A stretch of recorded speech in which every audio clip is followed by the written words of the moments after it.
Welcome back to another episode of Jimmy Time. This is episode 3. Today we have topics ranging from the inspirational to the sexual. So let us go ahead and start with our first topic, inspirational people. Who do you admire the most? The 3 people that come to mind for me would be, the first one is Conan O'Brien. He's a comedian. He's a comedic genius. I've loved him. I've admired him. I've worshipped him ever since I would watch The Simpsons. Yeah, I knew he was a writer for The Simpsons, and I think he helped shape The Simpsons become the great iconic comedic television show that it became. He's one person for sure. Real fast, tell me your plan about. Oh yeah. Oh, okay. So this is my plan. Since I love Conan O'Brien a lot. If he listens to this, which I hope he one day will, I actually have a couple of what is it called?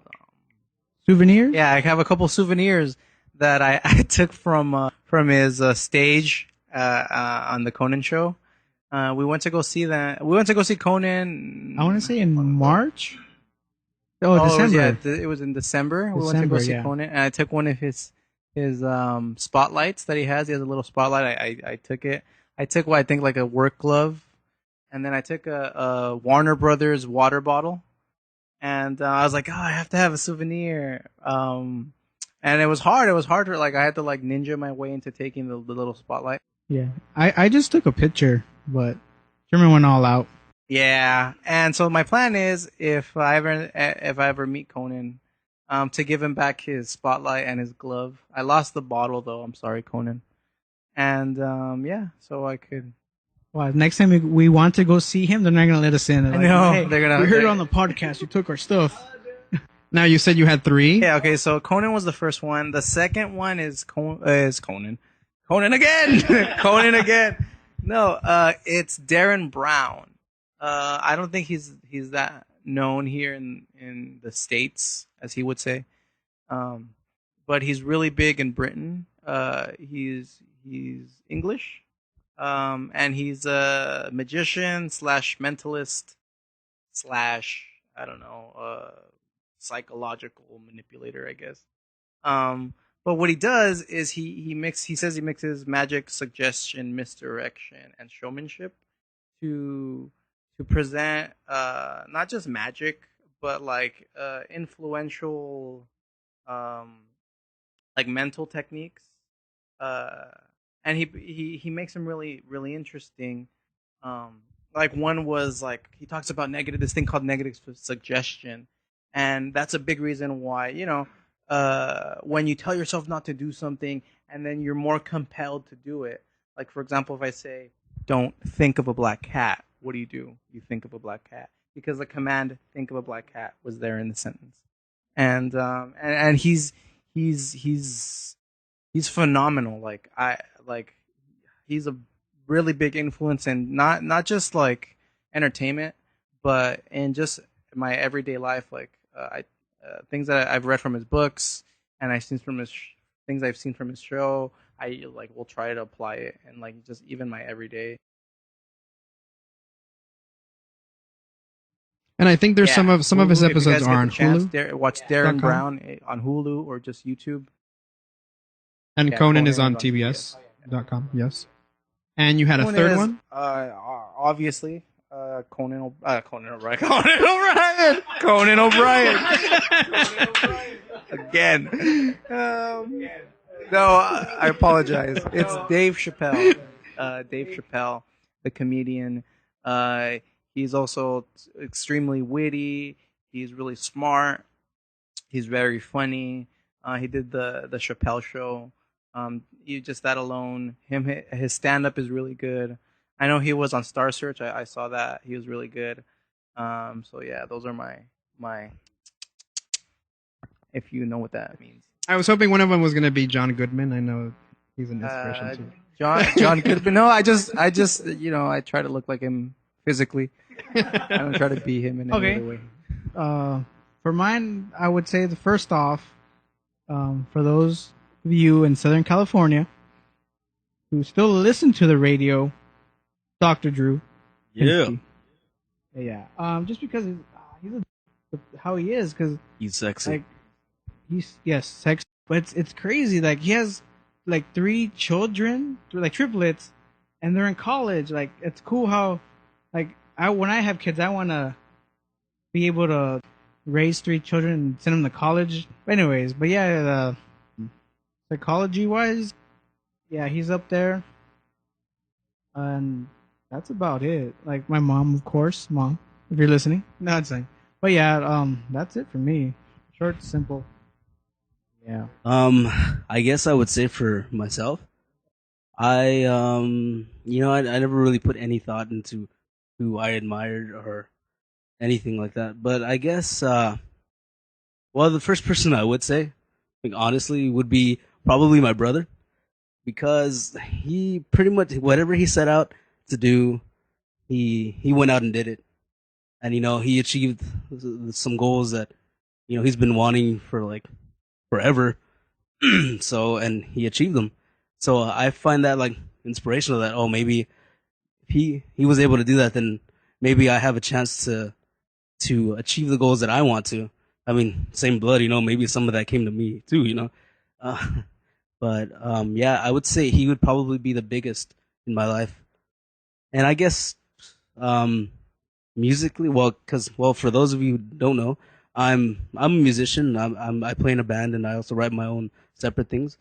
I look up to Mike Ness from Social Distortion a lot when it comes to music, because he's just he's 50 now, or close to 50, and he's still writing amazing music since the 70s till now.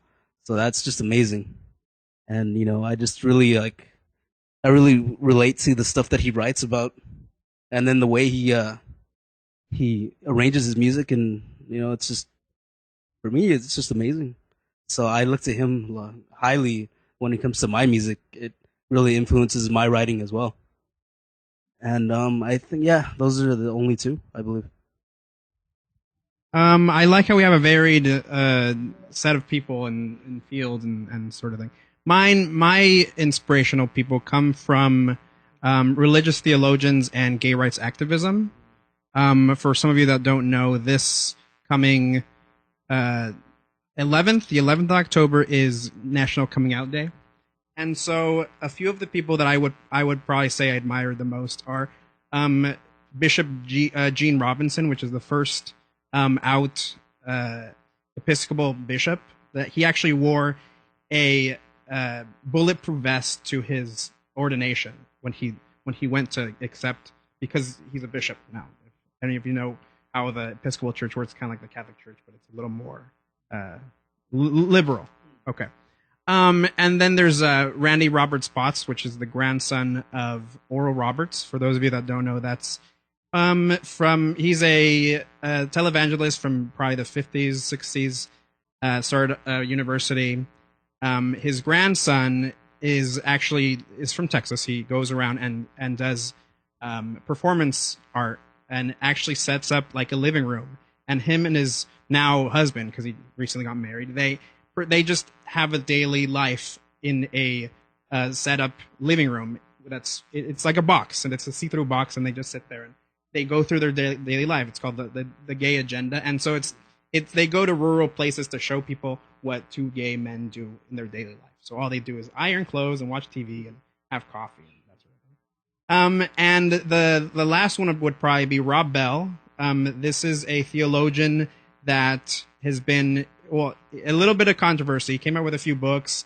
The latest was Love Wins, which he actually questioned the existence of hell, whether Gandhi was in hell or not, and he got a lot of backlash from that. And so I don't know. It's just people that go out there and do things, whether people are going to, I don't know, like it or not. So Dan Savage is another one, but he's pretty crazy and he doesn't care what Dan people Savage, that's the guy from the Mythbusters?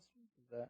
No, that's Adam. Yeah. No, that's a different. I understand. I know the confusion. Yeah. Read up on your TV knowledge. Inspirational people. But with that being said, our second topic has to do with religion, which we kind of talked about briefly, and psychology, mental illness. Danny, can you go ahead and explain that a little bit? Well, I'll open up with the incident that happened to me and my mom, like three weeks ago. I took her to her doctor's appointment, right? And while we're waiting, you sign in and we're waiting in the waiting area, and then there's a grandma with her 4-year-old grandson. And then so like, he's looking at me and my mom. We're like, we say hi. I go, hi, what's your name? And then also like, all he kept saying is, I'm a girl. I'm like, no, like what? And he's like, yeah, I'm a girl. Well, and like I'm like, no, like, I'm a boy. We're boys. We're male. And he kept, I'm a girl. And his grandma came up to us and started talking to us. And she was telling us that at home he'll put on his sister's dress, clothes, and puts on makeup and everything. So and then and like we couldn't change his mind like at all. So and then my mom kept like, oh, like Danny, tell like help him or something. But I was like, well, I can't. She's like, well, you're going to school for psychology. Help, like no, like the first thing they tell us in class is don't go diagnosing people and blah blah blah and stuff. But which I don't. But you're not Dr. Drew yet. No, but yeah, like but my first thing that came to my mind was gender. What's it called? Gender identity disorder. Yes, thank you. But just a really quick like side note. Yeah. Don't you hate that when like just because you're studying something, people think that you're like an expert in that field? Yeah. Yeah, like because I was studying law, and then so like my family's like, oh well, like help me like with this like subpoena. I'm like, what the hell? Like I'm just just a little side. Yeah. No, yeah. But that's the first. Thank you, Charlie. What came to my mind was the gender identification disorder. And then, like, my mom started getting mad at me because she knew like there's obviously something wrong, because that's not normal. At least I've never met a small child claiming to be of the opposite sex. And then the grandma was like, yeah, we even have to lock the makeup in the closets because he'll get to it, and he's a girl, and he says he's gonna marry a guy because he's a girl. And then in order to diagnose that, it has to be for 2 years. That child has to be showing recurring behavior and stuff. Yeah, but my mom kept getting mad, but her solution was go to a church. Like, oh, go to church, they'll pray for him, and then, like, yeah, she was being good-hearted and trying to obviously help. Was like she had good intentions. Yeah, she did. Yeah, as she always does. But yeah, that's the topic for today, is that how churches tend to have like stigmas to like mental illnesses and disorder. Yeah, they I guess what's it called? Claim that maybe a certain psychological disorder is just like a demonic possession. That's exactly what I was thinking. And then as my mom was telling the grandma to take him to a church, I'm just thinking they're just gonna screw the little kid up even more, because they're just their first thought might be like, oh, there's like a demonic possession or something. Like, you being a psychology student, the first thing they tell you is don't try to diagnose something that isn't. And that's you, that you're learning the field. No, yeah. And yeah. then so someone that's completely can't even you can't even diagnose what like gender, what was it? Gender identification disorder. I imagine that could like maybe even traumatize the kid, right? It's something that he feels that he is. And then they're saying it's the devil. Yeah. So I don't know if your guys' takes, if your guys' church, or other people's church, or if you guys witnessed something like that or gone through that yourself. Well, I mean, in this particular story, I mean, I understand the worry of the grandmother. Was it? I know it's being more common. For example, from a transgender aspect, that again from in a kid, that tends to happen. I don't know if you've talked about this in your classes, but that's more common than not, that kids associate with other genders. But again, I do understand what you're saying about the grandmother trying to have the child change and sending them to a religious institution, right? And her probably thinking that it's a, I don't know, a spiritual thing than an actual physiological or sociological, right? So I think there are instances of abuse, spiritual abuse, with things like, I don't know, exorcisms and like, for example, people thinking, oh, just pray for someone that's addicted to drugs. Oh yeah, they always think that's the answer for everything. Just pray for it, or if it doesn't go the way they want, it's God's will, which is like, well, that doesn't really prove anything. Yeah. It doesn't say anything. It just means it's happening, and should probably get some kind of help, psychological, medical, whatever. You know. Sometimes like kind of pisses me off when that's because like my family is religious, but I'm not. So they always say stuff like, oh God, God wants it this way, or it's God's will and all that stuff. And I always keep my mouth shut around them because I don't want to start arguing with them about this. I just I keep my mouth shut. But what inside it's like that does not make any sense to me. Yeah. And things shouldn't think that it's going to be left into the hands of some superior being, right, over us. My concern is where do you draw the line in terms of when it's harming someone or harming, like it's just innocent and it's harming others or harming yourself. The one thing that comes to mind would I don't know if you guys remember the whole incident with the singer Selena, where because of her I guess her religious views or her parents' religious views, she was like hospitalized, and I guess they couldn't give her like a blood transfusion because of her religious beliefs. Okay. And correct me if I'm wrong. If I don't know. I'm not too familiar with that's part of the story of Selena. Oh well, that's the reason you're saying that's the reason she understanding, died. Yeah. Was because that does tend to happen, that because of your religious beliefs you don't go and take science medical treatments, right? Like there are the stories of the parents that don't allow their kids to get treatment, and all they do is pray, and the child dies, and they're charged with some sort of like child endangerment or like neglectful parenting. Well, yes. So again, where do you draw the line? Because again, I'm not here to say, oh, don't have your religious beliefs, but at one point, it does tend to interfere with other things that can have really negative effects. Yeah.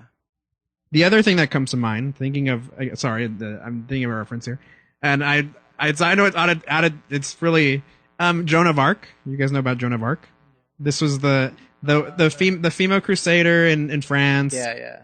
She dressed up as a soldier, as a man, to fight because God spoke to her and told her, you need to like liberate the French from the power of the but they eventually do call her a heretic and they burn her. So at one point she's being all like, oh yeah, we're following you because you're claiming you're listening to God, and then all of a sudden I think she starts saying that she's going to be the next king of France, and then they call her a heretic. So it's kind of sucks. One French person that actually could have used them. But because again, back then there was no definition to things like schizophrenia. So, but you can say this was maybe a case of she was schizophrenia, right? So I don't know if what you guys think was that a good call? Like, should they have gone to war over this woman claiming that she spoke to God and she successfully defeated the English? Or instances of like the Salem witch trials, right? Witchcraft was just a woman being educated. That was seen as, oh, that's witchcraft. Oh, we have to get rid of you, right? And because I think it goes past just science, like just anything. Yeah, and how that's weird, because that was law back then. Like if anyone accused you of being a witch, you could have if the people were gonna you could have been hanged, and then I don't know, the government was like, oh, it's fine. Which is I think that's when it crosses the line, right? People are dying, or just even being physically hurt, or even psychologically. It's all like that's, for me, it's when it crosses the line. Yeah, let's not hurt people. basically. That's our motto for this week. But I mean, I understand this topic is pretty serious. We are talking about religious beliefs compared to medical practice, and it's something that we need to kind of observe and watch out for, right? At least we're now aware of it, and you can watch out for it. Okay. Any last comments from anyone? Moving on to something a little more lighthearted. This has to do with relationships. We like to talk on the Jimmy Time with about relationships, and this has to do with friends without benefits. Can you be friends with someone that you may be attracted to, but maybe they have a significant other? Is that possible? I do believe it's possible. It's not like you want, like, for myself, it's not like I want to sleep with every woman I know. You know, obviously you're gonna respect that this person is in a relationship, and you're not gonna go and try to mess that up. Right. Does anyone else think it is possible to be friends with someone you may be attracted to? I think yes, right? Because I think we're attracted more than one to more than one person, like at a single time, right? Like just because you find the person attractive doesn't mean you're gonna do anything, or anything's gonna happen. I mean, I have a girlfriend and I love her, Crystal, baby. Shout out to her. But I do have a lot of female friends, and a lot are attractive, and I know they're attractive. But you know, I can still be friends with them. Everything's cool. Nothing, you know. I know where the line is, and I know not to cross it. Anyone else? Real quick. Yeah, I think it is possible because I've been in a situation where yeah, I have a female friend that I've known, I'd say now for about going on 6 years, and if like I like towards the middle of our friendship, like I started, like I always found her attractive, but I started feeling like, oh man, like I wanted to be more than friends, right? And then, but at one point she made it clear that wasn't gonna happen. Like there's no relationship between us. So I kind of had to like put it, like I had to get past that. Like, okay, well, if I can't pursue what I want, then I'm not gonna mess up this friendship. So I again, I think it is possible. It's up to you to get past like the situation, like how in my shoes. But I do think that there are people that they don't care. I mean, there's always going to be those people that they don't care, and They don't care how. they don't care if you're in a relationship, and Oh, it doesn't affect their friendship whether you're whatever. yeah,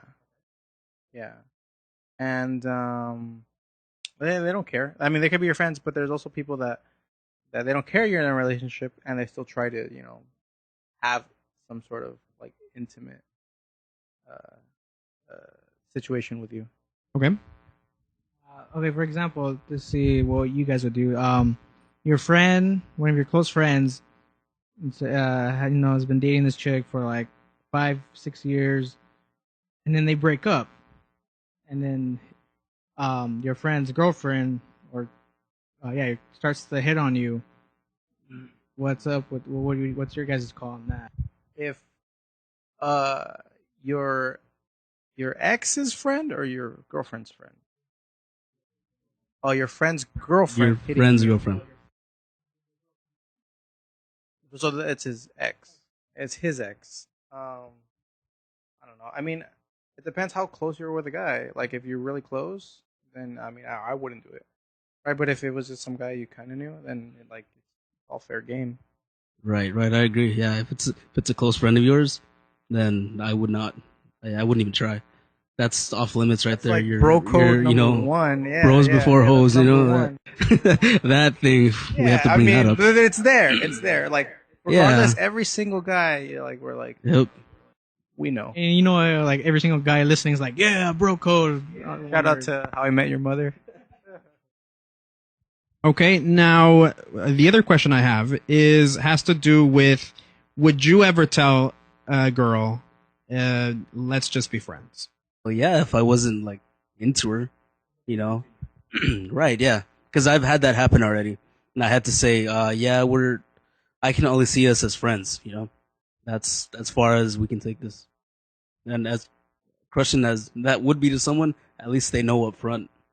You're being honest with them, and they don't have this hope, this false hope of something ever going on between you. Okay. Yeah, I've said that a lot of times. Well, not a lot of times. I'm not trying to Heartbreaker over here. I'm not trying to flip my own horn. No. But I have said it, and it's just sometimes it's like I don't even really mean it. Like, I don't want to be friends, right? Like, It's just a nice way out. yeah. And I'm everyone out there, you've done it, where you're like, oh, let's just be friends, and you have no intention of ever calling or seeing the person or anything. But you just say that just to be nice. Now, do you think that's because we live in some sort of polite social dynamic society? Yes, I do think we are too sensitive about feelings? a lot of things. I mean, I mean, if I could, I'd just tell the girl, you know what, lose a couple pounds, right? And don't be so needy, and don't call me while you're drunk, and then maybe, right? No, but no, I mean, I don't know. I believe that you should, if something about a person it bothers you, you should tell the person, because then they know that that's something that could bother not just you but other people, and then because I don't know, some people they get kind of embarrassed to tell me things. Like the other day I was at work, and then there was some guy like, hey dude, you need a mint, and then I was like, oh thanks, but he thought I was gonna get offended. And I wasn't. I was like, I'd rather you tell me now, and so I don't have fucking shitty breath the rest of the day, and then I take care of it, and then I'm better off that way. Okay. Anyone else? A short podcast. We'll edit that out. This is not going to be as long as the other one. That's fine. No, we're remember minimum 30 minutes. Minimum 30? Well, we're about to hit 30. We have one more topic. What do you? No, I know. I'm not saying, oh shit, now. Count down? We're counting down? Yeah, okay. Okay, back to our show. This last topic has to do with, that Chris brought this up a few episodes ago, and this has to do with sex. The question is... How do I lose my virginity? That's going to be an hour of podcast. No. The question that Chris posed a few weeks ago, You got some money. was which is better? After the podcast. Sorry, go ahead. Which is That's better? Right. Barebacking. To explain to our listeners what that is. Of course. Well, barebacking is when you have sex without a condom, any protection. You're going in barebacking.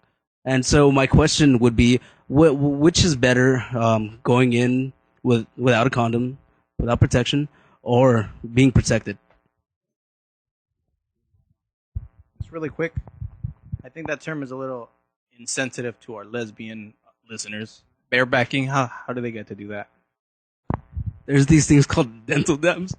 And they put it on their backs? Or what? Wait, well, are we? No. Hold on. We do have to remember that there are strap-ons, and that you do need to put on a condom sometimes. Yes, it's no. Puracell? You mean Purell? You need to lube it up. It's a Puracell. That's the battery. Duracell. That you said Puracell and Duracell. Yeah, I think Purell and the battery acid from a Duracell, and yeah, that's gonna be a little caustic, but okay. We'll burn off some. she won't get pregnant. I'll tell you that. Well, you said it was 2 women, so I doubt they'll get pregnant. Oh god, yeah, that's right. Okay. Anyway, back to what we're saying. Okay, but okay. So your definition is intercourse, not necessarily oral, anal, Intercourse. and the female. Oh, we can go into that if you want. But I was just talking about, Vaginal intercourse. well, Okay. intercourse, vaginal So, intercourse. and yes. this is from a pleasure standpoint. So, what do you guys pleasure think? standpoint. Well, if it's pleasure, I would say just going barebacking. But I would say if going to not so the pleasure, more of the safety precaution side. Like if you're one that sleeps around like every weekend with different people, you shouldn't be barebacking Yeah.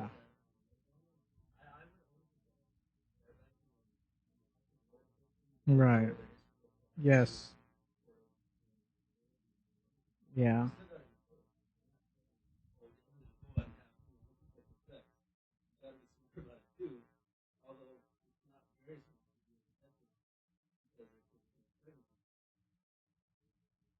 Okay, but what about if you're in a, well, Herman wants to say something before we go on. It's serious shit though. That shit feels good. Amazing. Serious shit. No, yeah. To add on that, yes, it does. I agree. I remember the first time I tried it. There was, a big difference. Yes. I wish you guys were in here right now to see our gestures to this, but for me, I believe going in bare is, as far as pleasure goes, it's the best way to go. For those that don't know how it feels, think about it like this: if you beat off, all right, imagine doing it with a condom, right, and then without it. What do you think would feel better, right? Right, like there's a difference, and there's a difference. Okay. Well, I wouldn't. I don't think it is. Scratch that. Not beating off. A blowjob. Imagine a blowjob without and with a condom. That's like like a minute. But again, comparison. This is assuming that our listeners have had a blowjob. And if you haven't, you have to go out and get one. Kids, come on. You're 11 years old. Come on. Yeah, if you're 11, you should not be listening to our Jimmy Time. You should probably be. We're a little mature for them, but still too immature for I mean, but we did bring up a good point. I know. Okay, no, I feel like the majority of anyone you ask from a pleasurable standpoint would say it's probably better without. But we have to also consider the health risks. Like we did talk about a little bit about STDs and getting pregnant. But what do you think is okay? For example, the one thing that does come to mind is I don't know if you guys knew, but in LA there's a law. This is now a law that porn stars, people that make pornography, have to wear a condom. Like you have to wear a condom in your films. So do you think that it should be mandated that you have to wear a condom, whether the people are clean or not, and whatever they do in the film? Do you think that the government should enforce that? I don't think so, because it's still a choice between the actors, I believe, right? Before that, it was still the choice that they could be protected or not. I'm pretty sure it was still up to them. It wasn't like the director said, "Oh no, it has to be. You have to go in raw, bare, or whatever." So I don't think that the government should mandate it. It shouldn't be mandated that they should have to wear condoms in their scenes or whatever, because I mean they've done it before. They've been doing it, So why all of a sudden would it be changed? And also, who watches porno with condoms on? I mean, I like, it's funny, but yeah, like I'm pretty sure that the pornos with the barebacking, they're a lot more popular than the pornos when people wearing condoms. I mean, I'm sure that's like in the industry that's probably like a big factor. But we live in the days where everything's a fetish now. So there might be that small group of people that have a fetish with pornos and condoms. I don't know. I honestly think the reason they actually enforce it now, I think it's the same mentality as, for example, not smoking on camera. Right? If you look at movies and look at TV shows, if you notice, people don't smoke. I mean, unless you're watching Mad Men, which is supposed to take place in the 60s where everyone smoked. But they kind of made the industry made a decision not to show smoking to not encourage viewers to smoke. So I think the thought behind pornos that have condoms is to show people you should probably use a condom when you have intercourse. So again, I understand. I that's kind of the thought behind it. But again, I honestly don't think that it should be illegal, right? Like you can be fined and I don't know, even maybe thrown in jail for showing a film where you're barebacking. So barebacking is now technically illegal on camera. I don't know what you guys think about that. Actually, I saw a documentary where I think that's been for a while, but the industry still they'll still have people do it bareback. That's what I heard. So not they don't care if they get caught or not. No, I think because of that, and that's why I think like it makes so much like without it. Like that's such a big thing, I guess, that they'd rather take the risk of getting fined or getting their production shut down or whatever. Okay. So what if you think about it from the standpoint of maybe anyone else in their job, like if you're maybe someone that prepares food and they don't force you to wear maybe a hairnet or a mask. Do you think they should not have regulations like that? Well, I think that's a little different because you're actually giving that to other people. Okay. Right. Well, what you're saying, as opposed to in porno, you're not giving it to other people? Well, I mean, it'll be within the two parties or however many parties are in whatever you're into. Bukkake. Oh, right. So again, I mean, it is you can't really control some of these things. You can say, oh, look, I don't have diseases, and look, I have all the papers to prove it. But what if that one actor finds a way and they end up having, I don't know, gonorrhea or AIDS or something? You don't. Does anyone else have anything to add about Bukkakes? Well, if you want to talk about bukkakes, now is the place and the time, I guess. I don't think we're Kids, don't look that up. We probably will not dedicate look that up. a topic to bukkake. Just so you know, that's with 2 Ks, by the way. In case you are.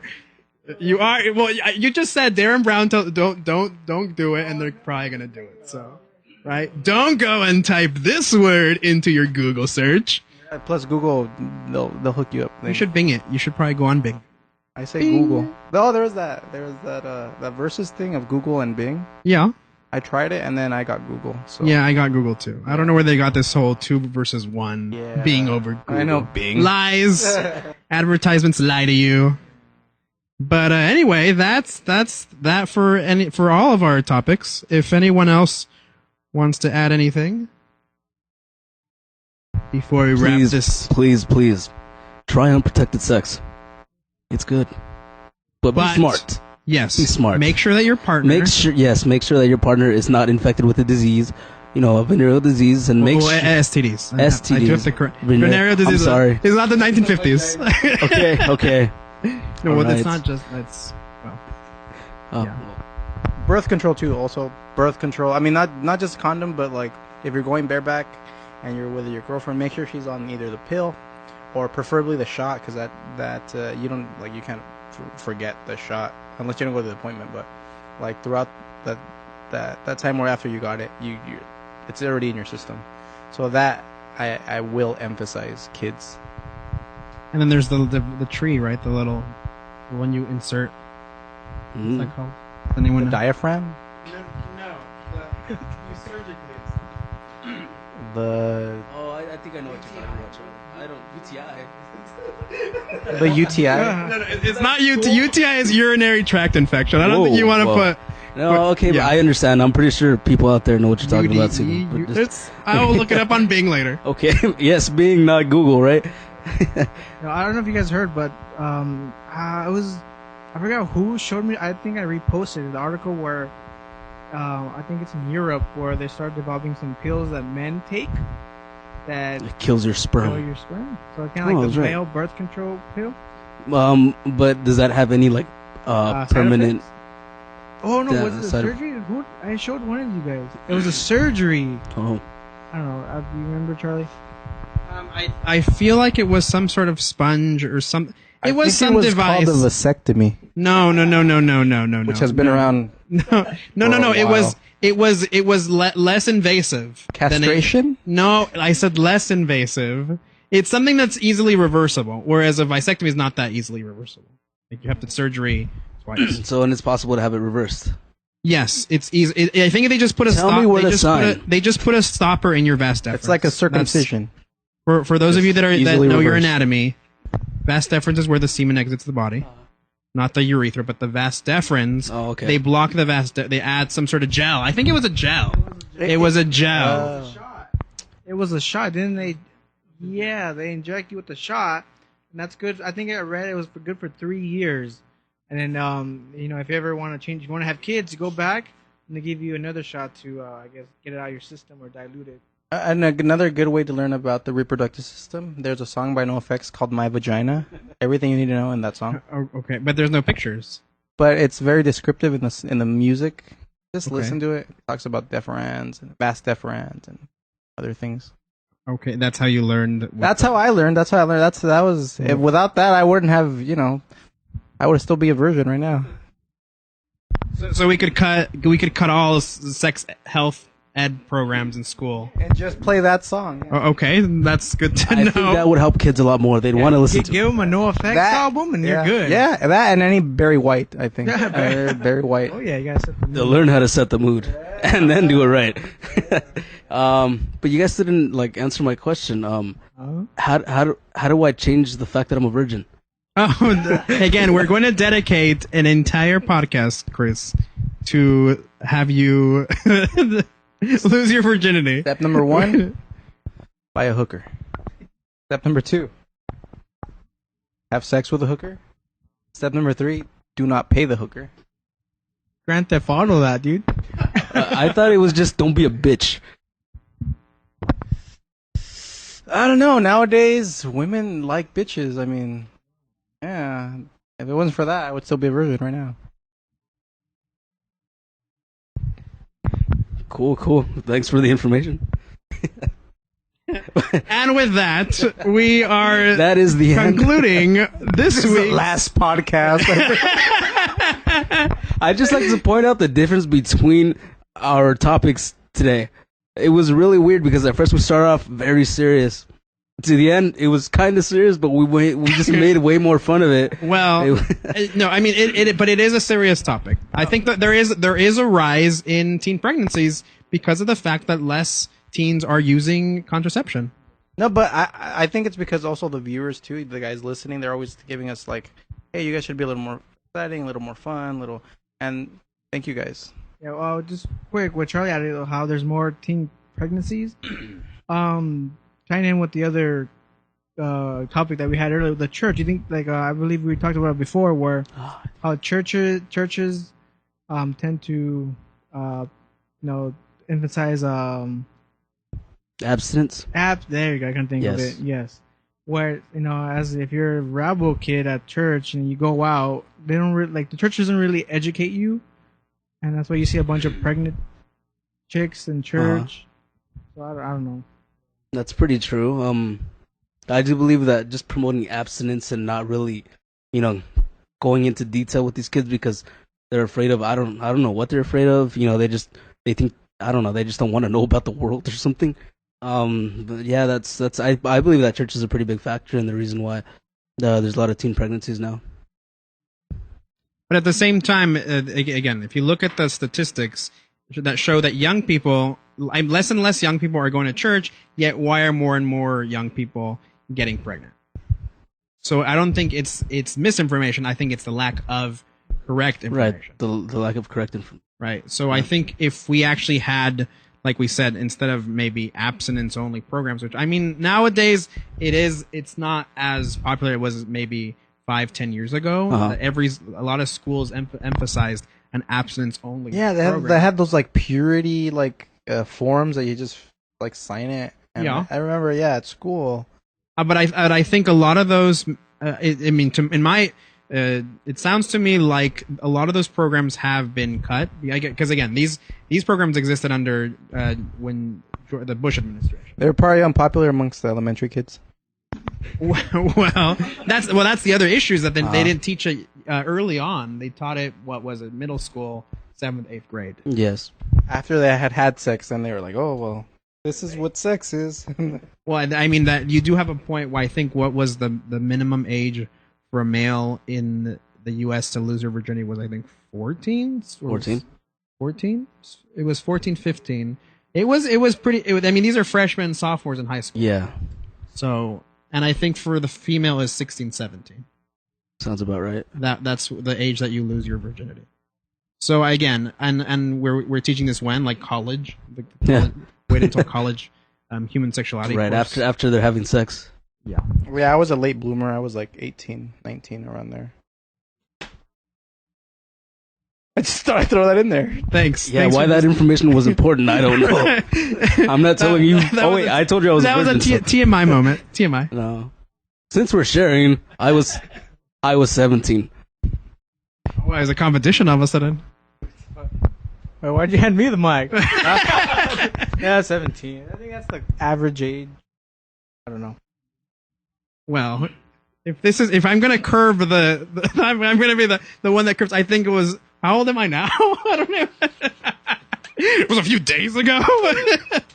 It was. Again, speaking of a late bloomer, I mean, I didn't have my first drink until I was 24 or 25. See, that was a sin right there. I'm not religious, but that was a sin. You have to be at least 11 to have your first, Because first drink. is it the Hispanic thing? I should have had my tequila shots. Yeah. When I was a baby, they'd I think put tequila in my bottle so I could fall asleep. Oh dear. Yeah, and Is that's why I am the way That I am that does now. explain a lot. That does explain fetal alcohol. Yeah, alcohol. I guess that'll be another topic on some other podcast. But I want to drink now. Scotch. And I realize this podcast it doesn't have that many of the. Yeah, I know. My computer died, so there's no sound clips. I had good ones too. We had to make them on our own. Yeah. I think it's from watching all those sports videos. So Charlie, how old? I'm 27. It's happened this year. Dun dun dun. Hooray for Charlie! Yeah. Right for me. Wait. Oh, well, let's not get technical. Okay. Well, it was. We'll see. Well, I'll have to do the math. We'll see. And you'll tell us next time, right? Well, if we don't edit this out. I don't think we will. Well, we do have to edit this a little bit because some of the answers happen after when we concluded the show. So, but let's actually conclude the show. Okay. I see. Before we end, tell them the topics ahead of time for next Ooh, week. topics next week. Next Okay, week. I was gonna do that in Spoiler concluding alert. the show. Oh, what? No, this is all going in. We're not gonna edit. This is gonna be a director's cut, which is so lazy that it's not gonna do anything. Okay, so that concludes this week's Jimmy Time. Hopefully you tune in next time when some of our topics will be Dun, dun, the dun. rising gas prices here in California, near-death experiences, what would you do in a zombie apocalypse, and what are your views on stadium evangelism. So hopefully you all tune in next time for another installment of Jimmy Time. Doo-doo-doo-doo-doo.